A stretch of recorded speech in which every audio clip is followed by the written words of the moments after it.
Okay, so we just went through one example of how to turn the standard form into the vertex form.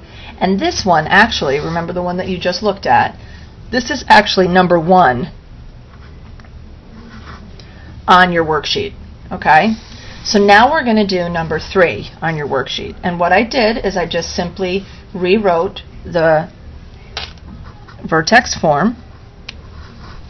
That's this guy, okay? So I rewrote the vertex form, and now the difference here is that I have a negative a. I have a negative out front my x squared.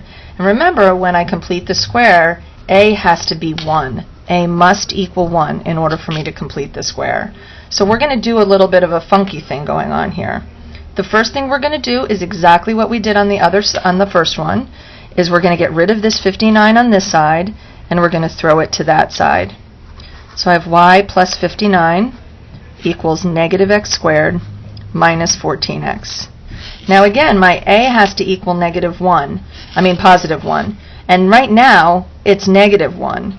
So I'm going to try to figure out, well, what do I have to do? I'm just going to simply factor out a negative 1 from this guy. And I'm allowed to do that because remember, it's the exact same value.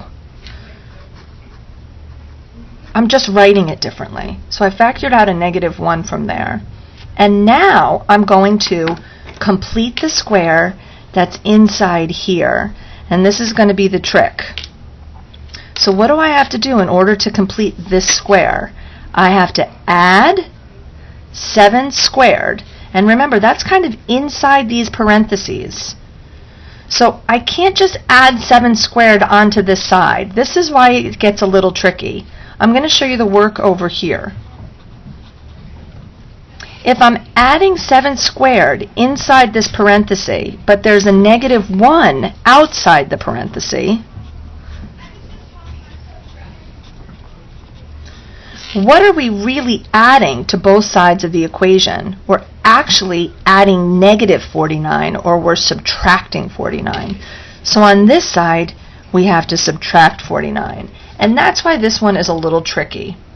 So now on this side of the equation, I have y plus 10 equals negative 1 is still there. But now what is over here? Here is my squared trinomial. And I'm going to say that this is x plus 7, the quantity squared. Now and only now can I turn this into my my vertex form. So I'm going to subtract 10 on both sides, and look at what we get here, folks. Y equals negative 1 times x plus 7, the quantity squared, minus 10.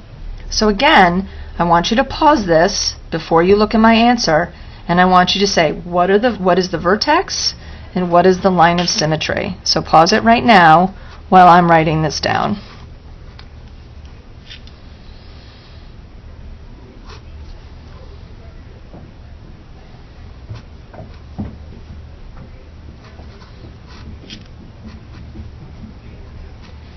Okay, the vertex is negative 7, negative 10. Oops, I'm out of view. Let's bring that up. Negative 7, negative 10, and the line of symmetry is x equals negative 7. Again, I'm not going to ask you to graph these, but I am going to ask you to convert. So this is all about converting from standard form to vertex form. If you're having a tough time with this, try to go back through this and look at all of the little extra steps that I did.